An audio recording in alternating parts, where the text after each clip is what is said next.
La pluie tombait à verse, les gouttes, lourdes et glaciales, fouettaient Chiron, lessivant la poussière et les taches de sang séchées sur sa chemise en lambeaux. Il leva ses yeux vides vers le ciel nocturne sombre, laissant la pluie se mêler aux larmes qui coulaient le long de ses joues. Son esprit était envahi par une question douloureuse, une confusion extrême. Clay, Marcia, pourquoi, moi? La question restait suspendue dans le fracas de la pluie, sans réponse. Au loin, sur une falaise surplombant le village côtier, un immense brasier continuait de ravager les lieux, engloutissant la maison dans l'obscurité. Les flammes rougeoyantes projetaient des ombres sur les nuages noirs, créant un spectacle terrifiant en contraste absolu avec le silence de mort qui régnait dans le village en contrebas. La nuit tombait, enveloppant le port délabré. À l'extérieur de l'auberge, le vieux panneau de bois « Taverne » oscillait doucement dans la brise glaciale. Dans une petite chambre, Gis était allongé sur un lit rudimentaire, sa respiration lourde et saccadée. Des blessures étaient encore visibles sur sa joue et sa poitrine, mais la douleur physique n'était rien comparée au cauchemar qui torturait son esprit. Des sueurs froides perlaient sur son front, trempant ses cheveux en désordre. Il tremblait, tout son corps était secoué de spasmes sous la mince couverture. Des larmes chaudes commencèrent à couler le long de ses paupières close. Il serra les dents, une douleur extrême se lisait sur son visage juvénile. Dans l'obscurité de son subconscient, un cri silencieux éclata. « Yuna !»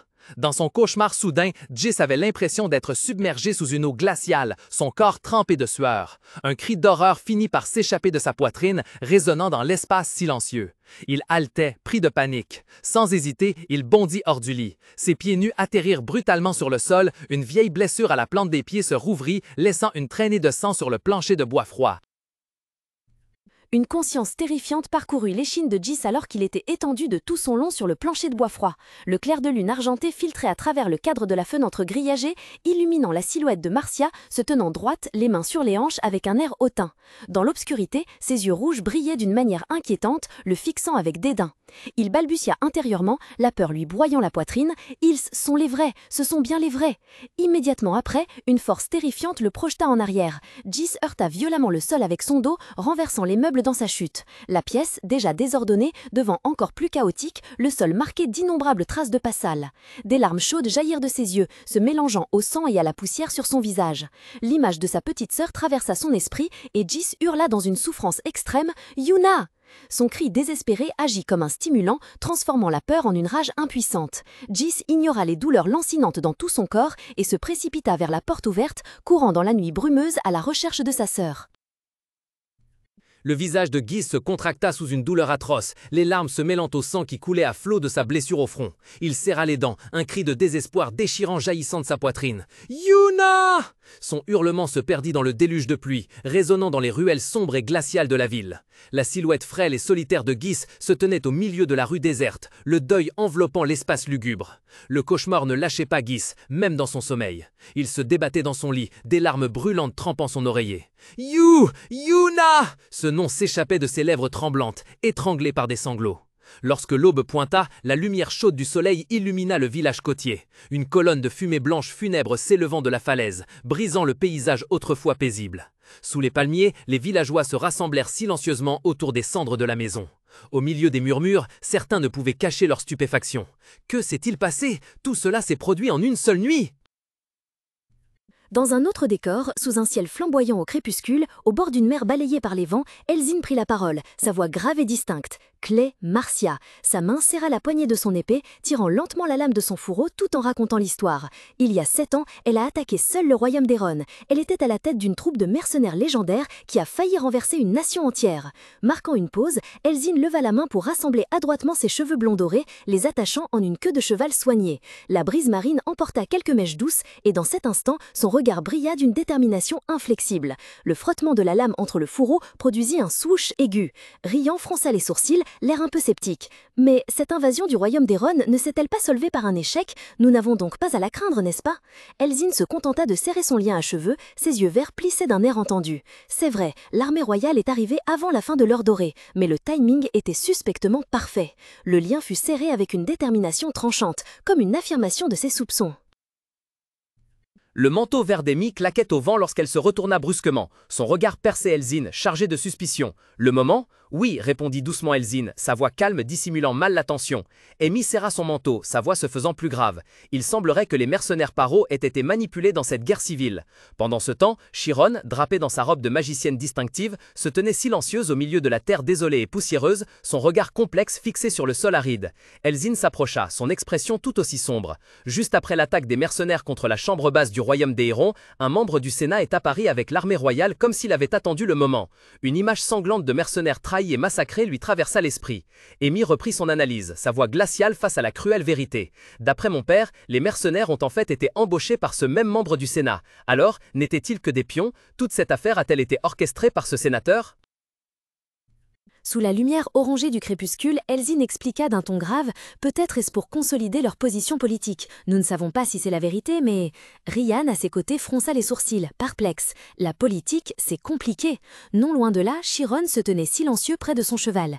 Il scruta l'horizon, puis serra soudainement les rênes dans sa main, une détermination farouche l'envahissant.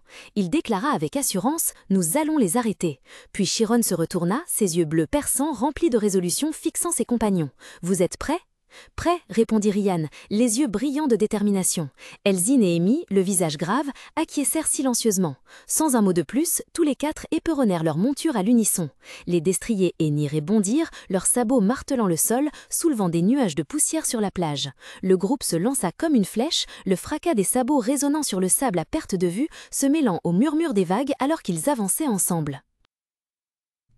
Sous la lumière de l'aube naissante, Chiron éporna son cheval au galop, soulevant derrière lui un nuage de poussière. Son visage s'était durci, ses yeux bleus scintillaient d'une détermination inflexible. Juste derrière lui, Ryan, Amy et Elzine se donnaient à fond, le groupe entier fendant l'air comme une flèche. Ils traversèrent des champs, se dirigeant droit vers le littoral qui scintillait sous le soleil matinal. La scène était grandiose, mais dans le cœur de Chiron résonnait une promesse inébranlable. « Attends un peu, je viendrai te chercher moi-même ».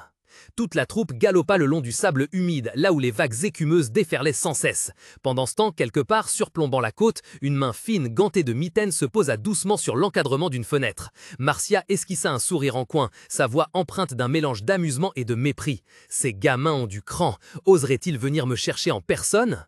Derrière ses yeux rouges envoûtants se tenait Palkoa, le chef brutal, et la jeune Yuna, prise en otage. Un sourire énigmatique fleurit sur les lèvres de Marcia, empli d'assurance et de défi.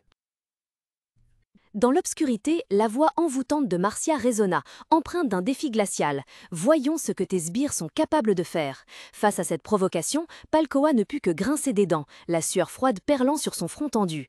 Le bruissement des feuilles dans le vent accompagna la transition vers un sentier serpentant à travers une forêt dense. Sous la lueur vacillante du crépuscule, Ryan et Elzine menaient un groupe à cheval. Soudain, Elzine se tourna vers Ryan et lui posa une question inattendue. « Dis Ryan, tu as déjà abattu quelque chose ?» Ryan fut légèrement déconcerté par cette question soudaine. « Que veux-tu dire ?» Elzine regarda droit devant elle, ses cheveux blonds flottant au vent tandis qu'il continuait d'avancer. « Je veux dire, un être humain, expliqua-t-elle. J'ai déjà participé avec mon père à des opérations contre des bandits. » En entendant cela, Ryan demanda surpris. « Vraiment ?» Elzine lui jeta un coup d'œil, son regard déterminé. « Toi non, n'est-ce pas ?» Sa question laissa Ryan sans voix. Il se détourna, évitant le regard d'Elzine et sa voix s'assombrit en confessant. « Non. » Ses yeux couleur ambre devinrent pensifs, plongés dans une profonde réflexion. « Je n'ai pas beaucoup réfléchi à mon épée. » Très bien, murmura Elzine, un sourire confiant se dessinant sur ses lèvres tandis qu'elle éperonnait son cheval au galop. Ça suffit.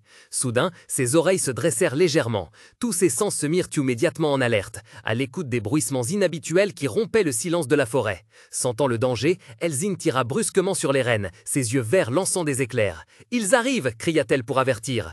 Immédiatement, depuis la canopée dense, une série d'ombres plongea comme des prédateurs. Les lames brillèrent dans la lumière pâle, les bandits en tenue sombre formant rapidement un cercle étroit. Perché sur les hautes branches, un bandit les regarda de haut avec dédain, un rictus mauvais sur le visage. Seulement 4 gamins! Cependant, son sourire arrogant se figea sur son visage avant même d'avoir pu s'éteindre. Ses yeux s'écarquillèrent, remplis d'une terreur absolue en assistant à une scène incroyable. Un autre complice eut juste le temps de laisser échapper un « Hein ?» paniqué, le visage déformé par la peur.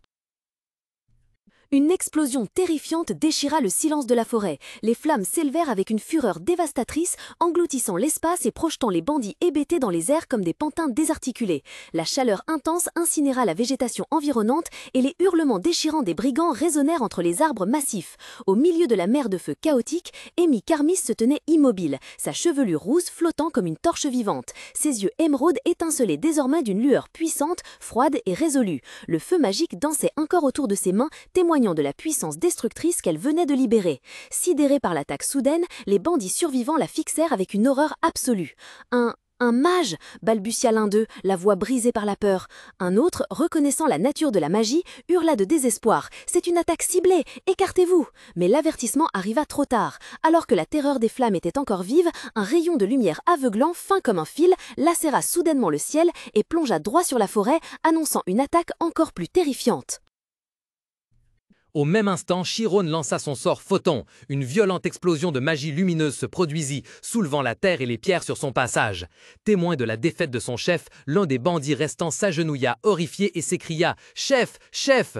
Profitant de la stupeur de l'ennemi, Elzine n'hésita pas un instant. Elle se précipita, la lame de son épée auréolée d'une lumière dorée, et abattit un autre bandit d'un coup rapide et puissant. Mais aussitôt, un sentiment d'inquiétude l'envahit. Elzine se tourna précipitamment vers Ryan. Elle cria de toutes ses forces, son appel déchirant le silence de la forêt. « Ryan !» De loin, Elzine s'exclama avec inquiétude. « C'est terrible! Sans schéma, Ryan sera terriblement désavantagé dans un combat de vitesse. » En contrebas, dans l'épaisse forêt, Ryan se tendit, agrippant fermement son énorme épée à deux mains, se préparant à la défensive. Face à lui, un des bandits en cape fonçait à une vitesse incroyable.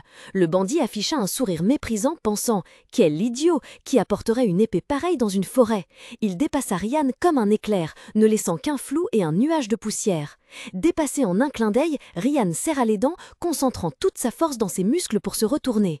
L'épée lourde et encombrante traîna sur le sol, produisant un clong strident tandis qu'il essayait de la faire pivoter. Mais tout ce qu'elle frappa, c'est l'air. Bam! Retentissant résonna lorsque l'épée large de Ryan s'abattit, s'enfonçant profondément dans le tronc de l'arbre séculaire, faisant voler en éclats l'écorce et les copeaux de bois. Soudain, une ombre noire plongea de la canopée. Le bandit, arborant un sourire narquois, s'accrocha à une branche et ricana. « Ha! Tu coupes du bois, on dirait !» Voyant Ryan en danger, Elzine cria paniquée. « Ryan !» Elle dégaina instantanément son épée et se précipita en avant comme une flèche. En entendant les moqueries et le cri d'Elzine, Ryan serra les dents. Son visage ruisselant de sueur, devint furieux. Ses tempes se gonflèrent de veine, ses yeux lançaient des éclairs de haine. Il rugit avec puissance. « Ne sous-estime pas l'art de couper du bois !»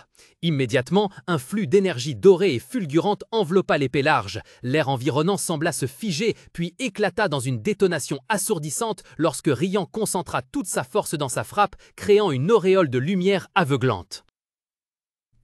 Au milieu du chaos, un éclair jaune vif a jailli, déchirant l'espace. Ryan a manié son arme avec une force terrifiante, le coup non seulement brisant l'arbre en morceaux, mais fendant également le sol en dessous. Le bandit était stupéfait, les yeux grands ouverts, remplis d'horreur. Il a juste eu le temps de ressentir un choc violent avant que son corps ne s'effondrât. Je suis mort fut la dernière pensée qui traversa son esprit alors que sa conscience sombrait progressivement dans les ténèbres. Du bord de la forêt, Elzine a assisté à toute la scène, immobile. Elle serra la poignée de son épée, ses yeux verts s'écartillant d'étonnement, incapable de croire ce qui venait de se produire. Ryan se tenait là, la poitrine allaitante, la sueur ruisselant sur son front alors qu'il reprenait son souffle. Son regard était déterminé, empreint d'une cruauté qu'Elzine n'avait jamais vue. « Je n'ai jamais levé la main sur personne, dit-il, sa voix grave et pleine de détermination. Mais la version de moi-même qui avait renoncé par manque de talent, cette version, je l'ai tuée des dizaines de milliers de fois. » Les souvenirs de cette promesse passée envahirent soudain l'esprit de Ryan.